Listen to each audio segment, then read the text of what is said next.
Oh, welcome back again. Where do we get to? Basically everything's disconnected from, just about everything's just disconnected from the head. A couple of bits left to undo before unbolting it, and a couple of tools you're gonna, well, one tool you're gonna need more than anything is a breaker bar with a good 19mm socket on the end of there. As heavy duty as you can get. You're going to be, these are pretty tight, you're going to be pulling some funny faces when you undo them. Last thing you want is it breaking halfway through. You get half the bolts undone. You're only breaker bar and you're only 19mm socket break. So you want the best you can get. The most heavy duty you've got, should I say. And the next, I'll show you now. Right. Your next step, I forgot to mention it in the last video. Make sure that pipe's undone, loose, and you've got an oil feed pipe right on the back of the cylinder head. That one just there, which isn't 9/16 on this one. Land Rover did, they just sort of, when they were building these things, I think they just had a bucket full of nuts and bolts and stuck their hand behind them and just grab one. We take that out. There's 2 copper washers on this.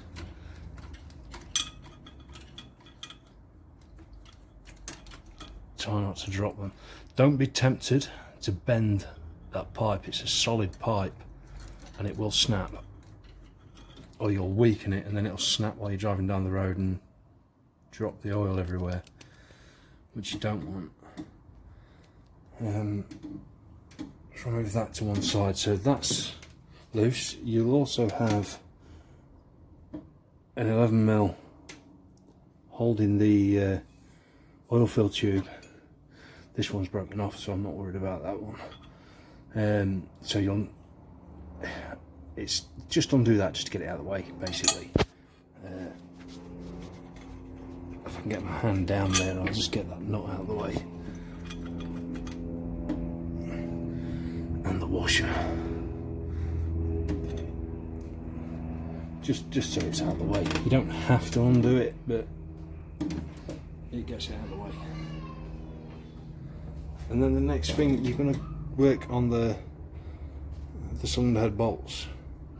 There is a specific order of doing things, a way of doing things, and you start from the outside in, so typically in a zigzag pattern. So you'll undo that one, then you'll go and you'll undo that one, then that one, then that one, and you'll zigzag your way round until you get to them.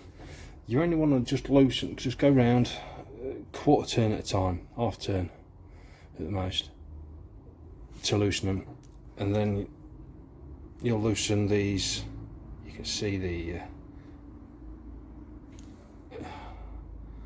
mayonnaise, get that in the view, mayonnaise oil water mix on there. Just loosen all the head bolts off, then loosen these, and then you'll be able to take them out. But what you will also need, because it's important you put everything back the way it went, really important. So what I've made, if I can find it, it's here, is this. This, I've had this for years, and it's a replica of the stud pattern for the 2 1/4 head. So you've got your main head bolts, your rocker shaft bolts, head bolts there, and your push rods. So you can't really go wrong. You know, I've got it marked up, so that's the front of the engine. You know, when it comes to putting them back together again, that every bolt's going to go back in its original hole, and the push rods are going to go back in their original position. It's very important that last thing you want to be doing is trying to put the wrong size bolt in the wrong hole. So what I'll do is try and set you up in a position where you can see. I do apologise, my camera stand is terrible. And starting off, go on, yeah. Literally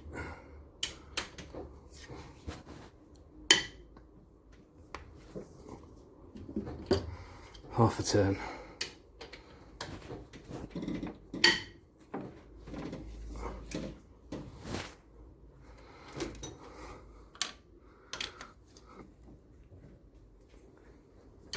It takes time, but it's worth doing it right. You don't want to be warping heads. Let me come round there. It's more important when you're putting them together, but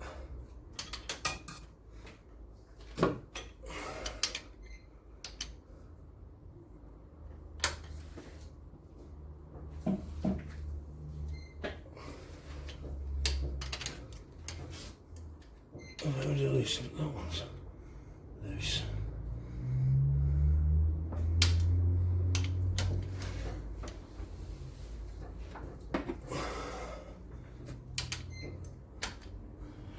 And I know I missed the pattern there, but like I said, it's more important when putting them together.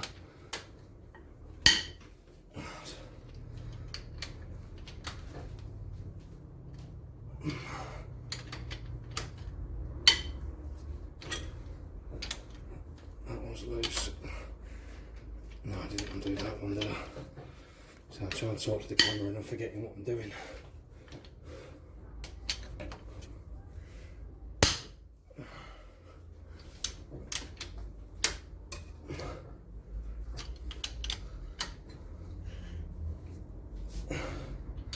Some of these still seem quite loose.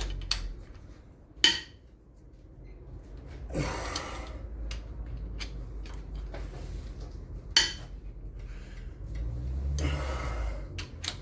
go around. Missed one. That one's done.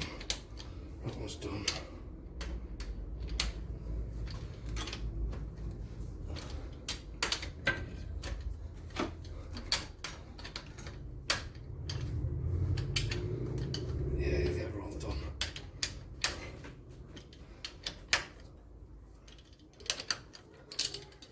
Right.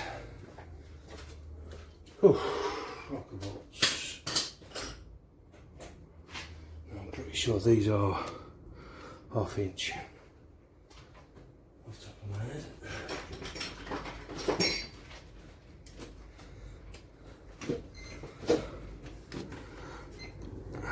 This shouldn't be major. That one's worn. Major tight. Shouldn't. If you need a breaker bar to undo these, then they've been done up too tight, and it could be part of your problem.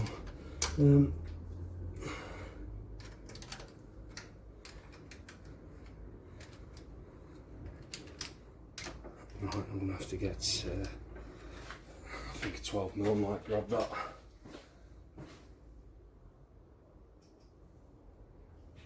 Let's have a look. That one. You should do that. God, it's really hot in here. Yeah, 12mm. That's a little warm, that one.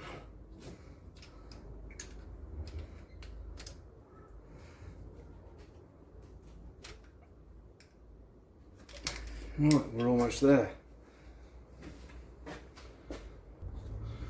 Right, what I'll do now is go round one at a time.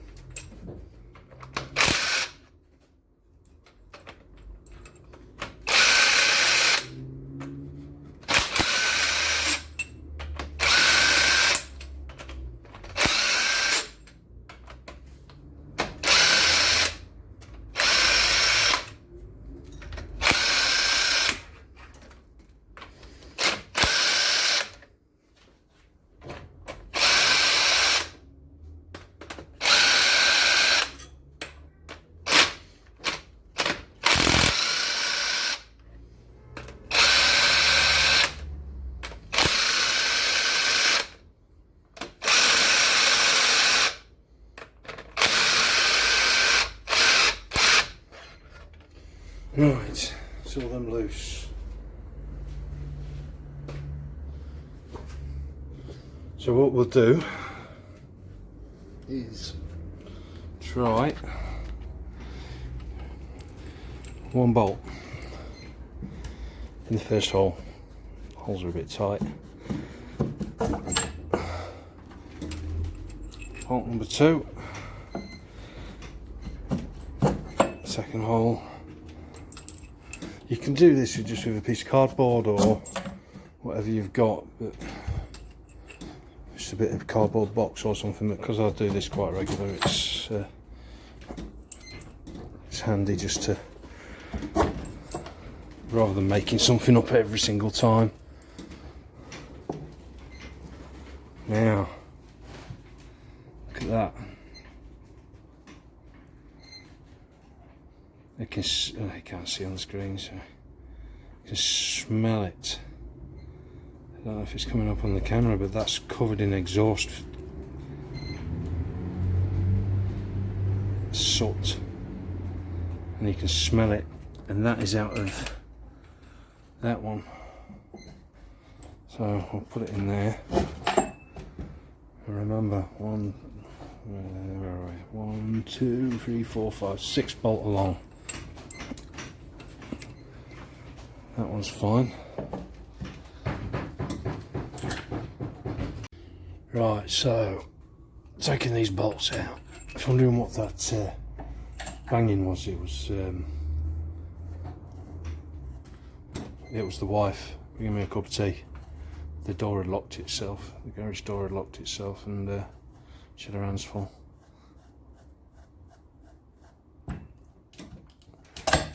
Get in there. These holes are really tight. I think they're a bit all swelled up. So I'll go around, get all them in. I'm wondering if the head gaskets failed a bit on this, you know. Looking at them. Right, I'll pull all these out. Like I said, they all go in that hole. Sorry, I'm not very good with this camera. And come back to you when it's I'm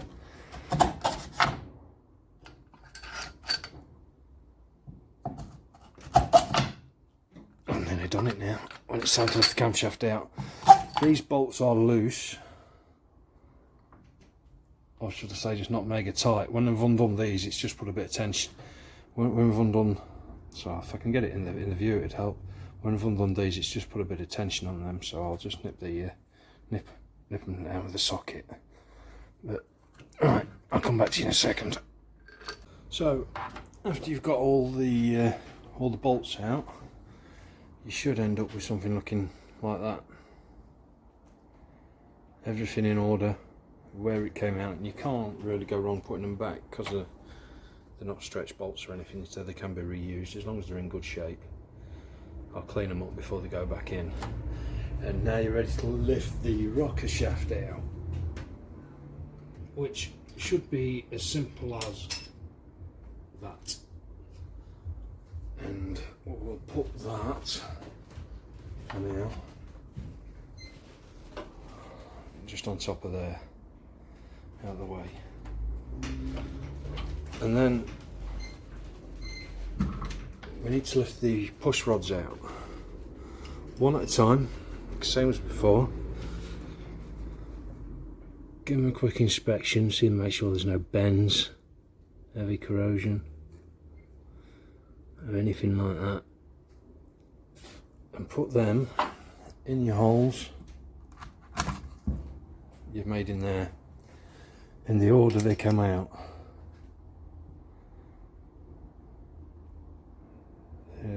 There's a bit of surface rust on there, but they'll clean up, they'll be fine.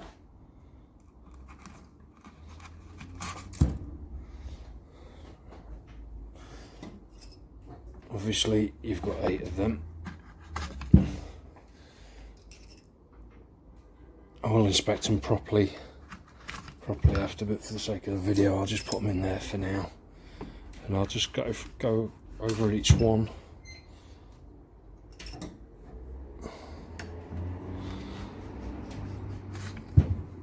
and check.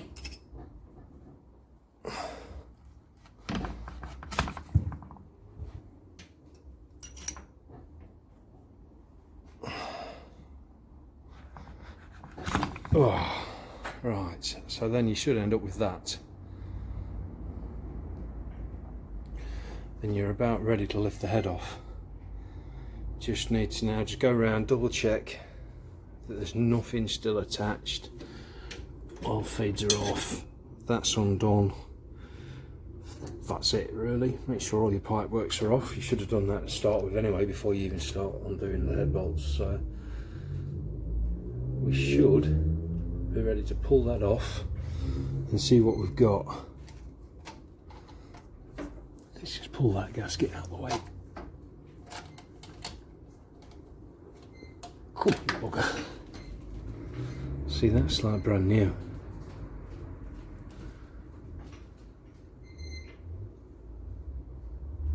It's like brand new.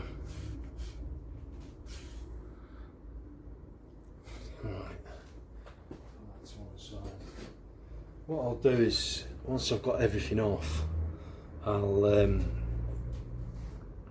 go through everything, check everything. Before you lift the head off, it's heavy, so you need to make sure you've got somewhere you can put it. A clean surface, you can put it down. You don't want to be trying to hold it with one hand while cleaning a surface that's covered in grot.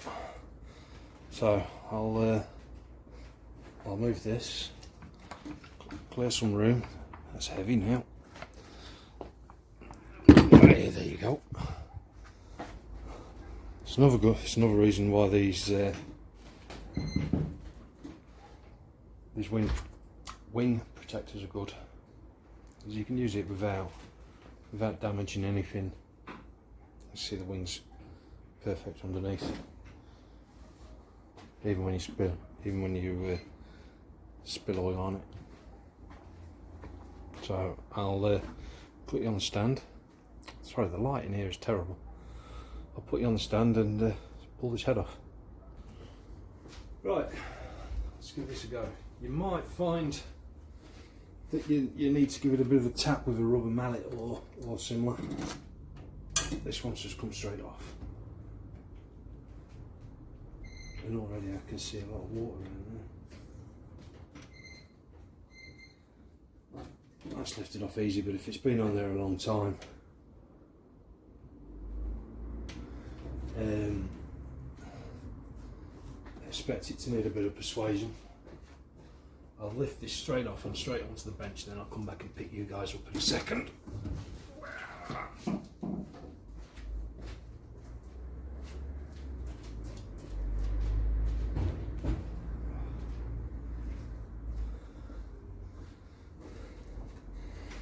And let's have a look at this.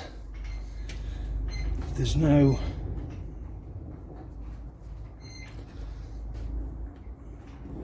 real signs of gasket failure. It's actually in really pretty good shape. See if it'll come off. There we go.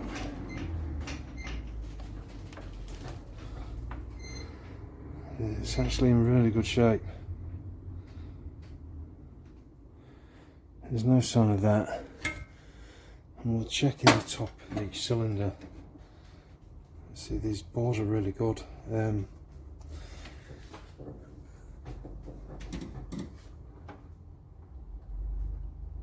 There's a little water in there, but that might have just come just from lifting the head.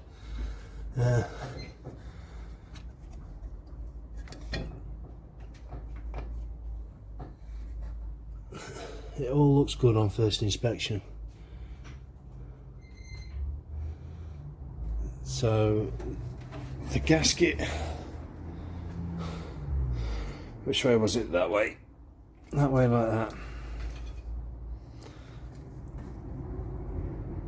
And the gasket hasn't gone between any of the cylinders. There's no sign of sign of any sort of cross contamination, any exhaust gases leaking through, no cracks. So I think on first inspection you can pretty much eliminate head gasket failure. There's a little bit damaged there, but right on the end there, but I think I did that one as I lifted the head off because I pivoted it on that corner. Right, let's have a look at the head, shall we?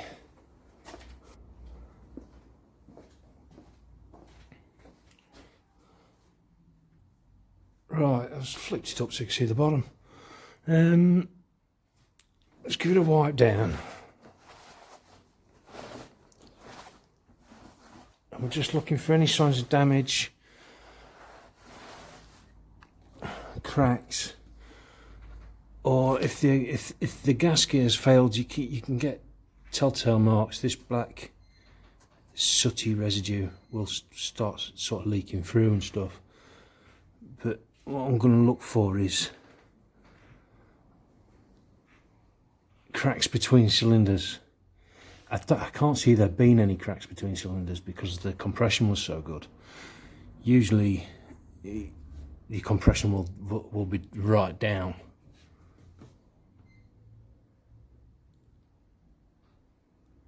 Especially when the engine's cold like that one was, and then it can actually get better as it warms up and it expands, and let's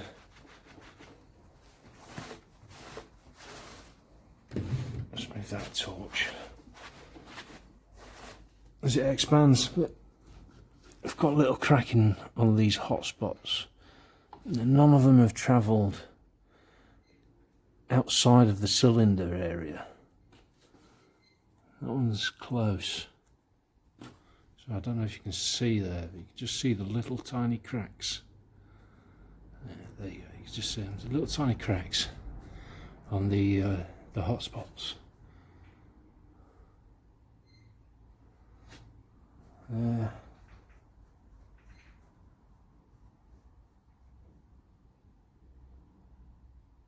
Not excessive. That shouldn't cause any problems like that. That should run perfectly fine like that. But I don't know what else to suggest on this now. All I can say is there is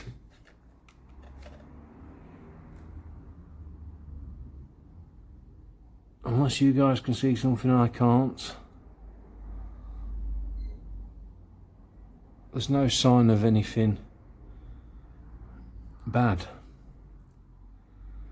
So I'm wondering if the little bit of water that was in the oil could have been from the rebuild. It was built, then it was took apart again apparently for the the timing case cover was taken off. So I bet when they took the timing case cover off, they've not drained the oil afterwards, because it opens up the front of the sump. So when you take the case off, it drops the oil, drops water down from into the sump. So I'd hazard a guess that water is from there, because it wasn't a lot. I'll still drop the oil out and check that. But I wonder now if, boom, God, that's heavy. It's got double springs on it, so you can't really tell what the valve stem seals are doing. But I shall pull the, find the tools out, take the valves out and have a look.